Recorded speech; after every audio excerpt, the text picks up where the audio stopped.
¿Por qué de repente el oro de Ghana dejó de esfumarse y empezó a enriquecer a su pueblo? Durante décadas el oro africano cruzaba fronteras, pero la pobreza seguía asfixiando a millones. África era famosa por sus recursos, pero los beneficios desaparecían en manos extranjeras.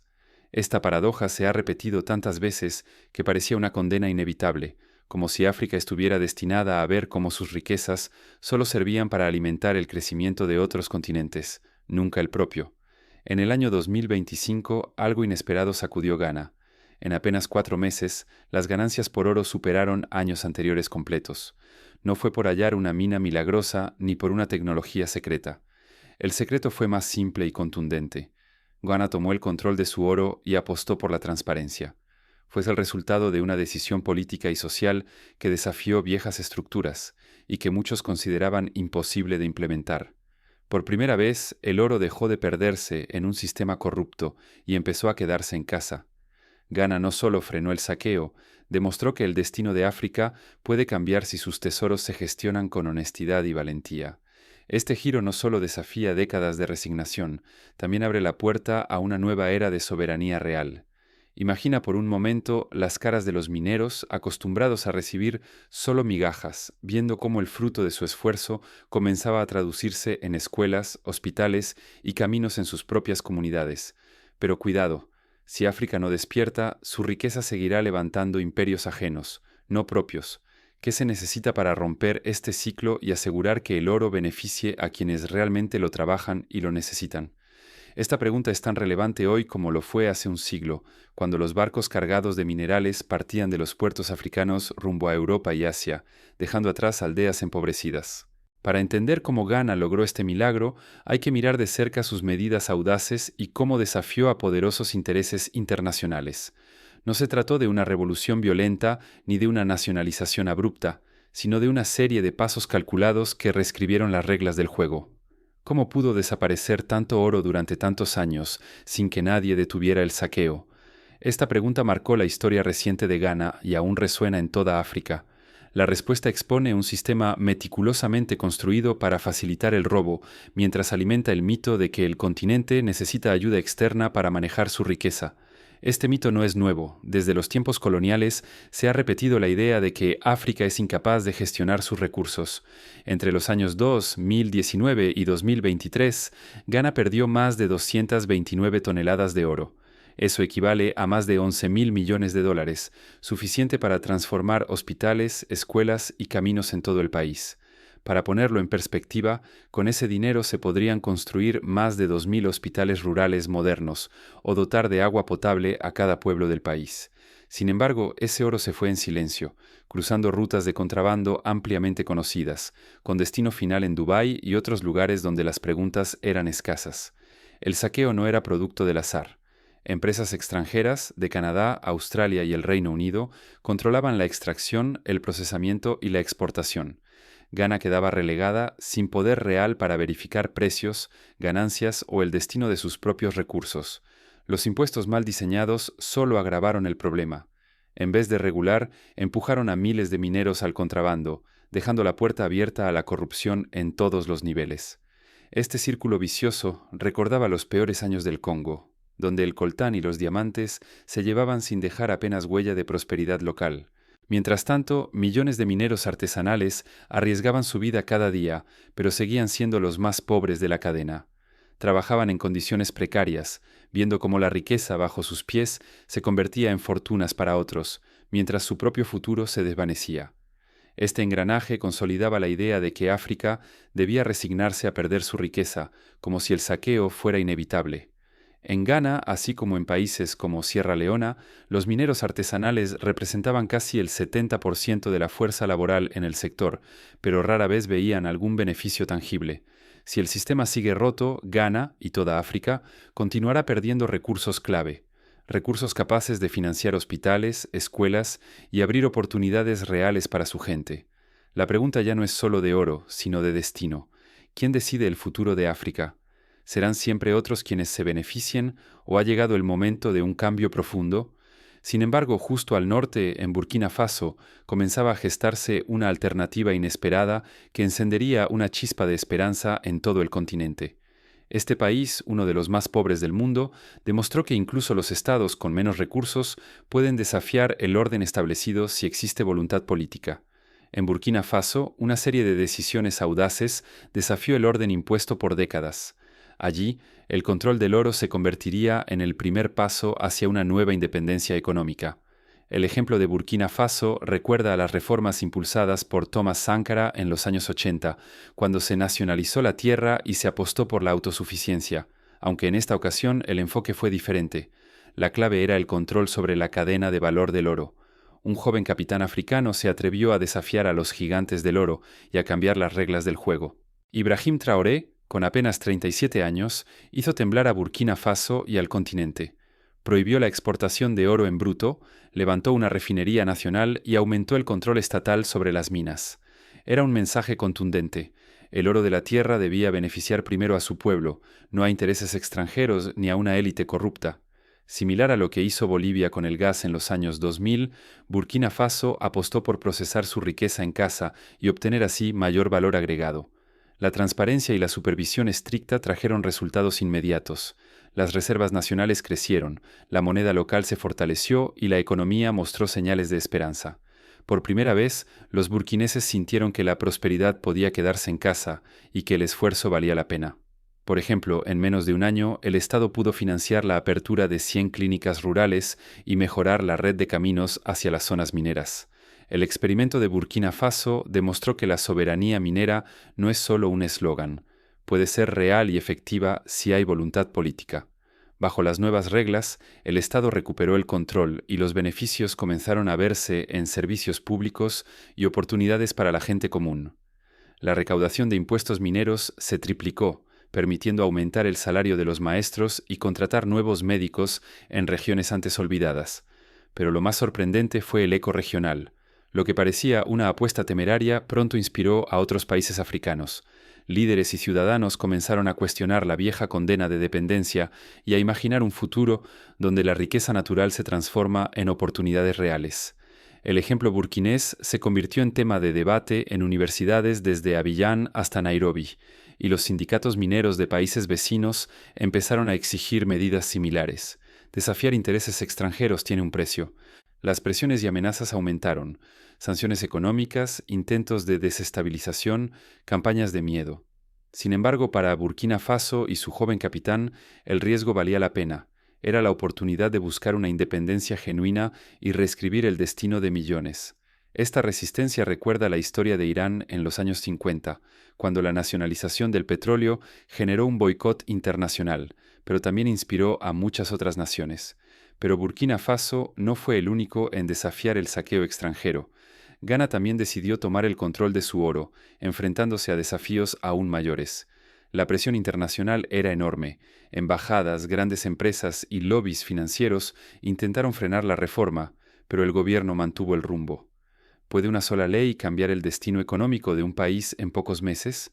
En Ghana, la respuesta fue un sí inesperado. Todo comenzó a inicios del año 2025, cuando el gobierno tomó una decisión que desafió décadas de dependencia. Creó Gold Bow, una junta estatal con un mandato radical. Esta entidad fue diseñada tomando como referencia modelos de éxito, como la Comisión Nacional del Petróleo de Noruega, pero adaptada al contexto africano. Gold Bow pasó a ser el único comprador y exportador legal de oro en Ghana. Los compradores extranjeros, que durante años habían controlado el negocio y vaciado las arcas nacionales, quedaron fuera de juego. Por primera vez, la riqueza del subsuelo ghanés quedaba bajo control local. Para asegurar la transparencia, el gobierno implementó auditorías mensuales y una plataforma digital donde cualquier ciudadano podía consultar los ingresos por exportación. La estrategia no solo excluyó a las multinacionales, sino que también protegió a los mineros artesanales. Gold Bow les ofreció precios justos y un canal seguro para vender su oro. Quienes antes eran ignorados y explotados, ahora participaban en el renacimiento económico del país. Por ejemplo, Koyo, un minero de la región de Ashanti, pudo enviar finalmente a sus hijos a la universidad gracias a los nuevos precios y programas sociales financiados por el Estado. Para frenar el contrabando, el gobierno desplegó una fuerza especial y un sistema nacional de rastreo. Las rutas clandestinas por donde el oro desaparecía quedaron bloqueadas. El mensaje era claro. La era del saqueo había terminado. Además, se instalaron escáneres en los principales aeropuertos y se capacitó a la policía en detección de metales preciosos. Los resultados fueron asombrosos. En cuestión de meses, los ingresos por exportaciones de oro se multiplicaron. Para abril, Ghana había superado los 6.000 millones de dólares en ventas oficiales, una marca jamás vista en tan poco tiempo. Por primera vez, los mineros artesanales produjeron más oro que las grandes multinacionales. Este dato fue celebrado en la prensa local como una victoria histórica. El impacto se sintió en todo el país. El cedi, la moneda local, dejó de caer y comenzó a recuperarse. El Banco Central acumuló reservas de oro récord, reforzando la confianza en el sistema financiero. Miles de familias ganesas recuperaron la dignidad y la esperanza. Las escuelas rurales recibieron fondos para materiales y nuevas aulas, y los hospitales pudieron comprar equipos modernos. Pero el desafío no estaba superado. Si la reforma fracasaba, Ghana podría volver a la pobreza, la desconfianza y la dependencia. Si resistía, marcaría el camino para África y mostraría que la soberanía es una herramienta real para el desarrollo. Para mantener el rumbo, el gobierno organizó foros ciudadanos y alianzas con sindicatos, garantizando que las decisiones fueran consultadas y participativas. Burkina Faso, inspirada por el giro de Ghana, decidió tomar su propio destino en manos parecidas. Pero allí, la apuesta sería aún más arriesgada y el desenlace, impredecible. Las tensiones internas aumentaron, pero la ciudadanía respaldó mayoritariamente la defensa de los recursos nacionales. Cuando África decide proteger su oro, el mundo tiembla. El ejemplo de Ghana encendió una chispa. Países como Mali, Níger, Tanzania y Zimbabue crearon juntas nacionales y empezaron a refinar su propio oro. Así, en pocos años, se levantó una ola de soberanía que desafía décadas de saqueo y dependencia. Incluso en Sudáfrica, país con larga tradición minera, se debatió la posibilidad de limitar la intervención extranjera en la industria del oro. Ya no es solo Ghana o Burkina Faso. Cada vez más líderes africanos apuestan por controlar el oro desde la mina hasta la exportación. Esta jugada rompe viejas estructuras y prueba que la riqueza natural puede quedarse en casa. Ejemplos concretos surgen en la región. En Tanzania, el gobierno renegoció contratos mineros y logró aumentar los ingresos fiscales en un 60% en tan solo 2 años. El avance provoca reacción.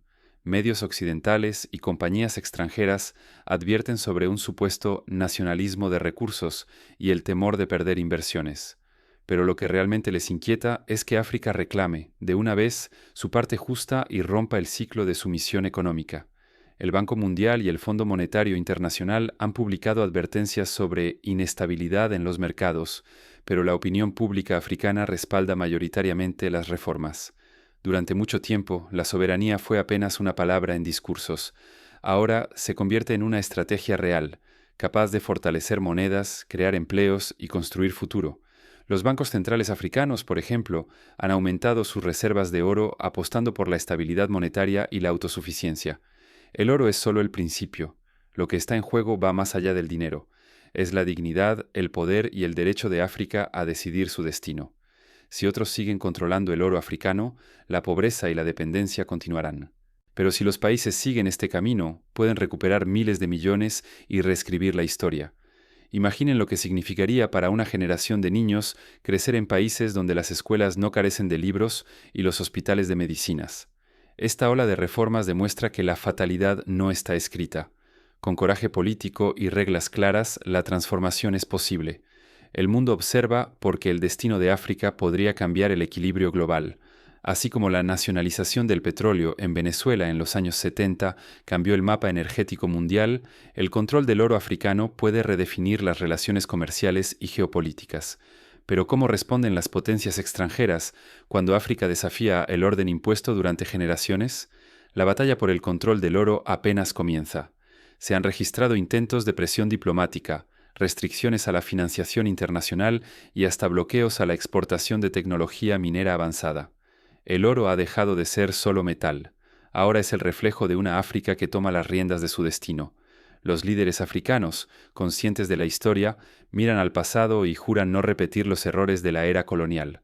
Apelan a la memoria de figuras como Kwame Nkrumah y Patrice Lumumba, quienes soñaron con una África libre y soberana.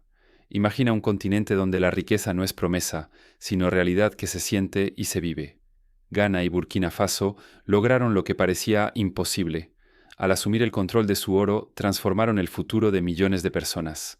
Ya no ven cómo sus tesoros cruzan fronteras, mientras su gente espera escuelas dignas, hospitales y caminos seguros. En los mercados de Accra y Ouagadougou, la conversación ya no es solo sobre el precio del oro, sino sobre el futuro de la nación. La pregunta clave es, ¿qué podría lograr África si este cambio se extiende? Si más naciones se atreven, podrían recuperar miles de millones cada año, fortalecer sus monedas y devolver dignidad a quienes trabajan los campos y los ríos. El oro puede ser la llave de un futuro compartido, no solo el botín de unos pocos lejanos. Ya existen iniciativas continentales para crear un mercado africano de metales preciosos que limite la dependencia de bolsas extranjeras. El riesgo, sin embargo, es enorme. Si el continente da marcha atrás, todo sacrificio será en vano. Las viejas redes de saqueo y corrupción acechan, listas para devolver la pobreza y la dependencia.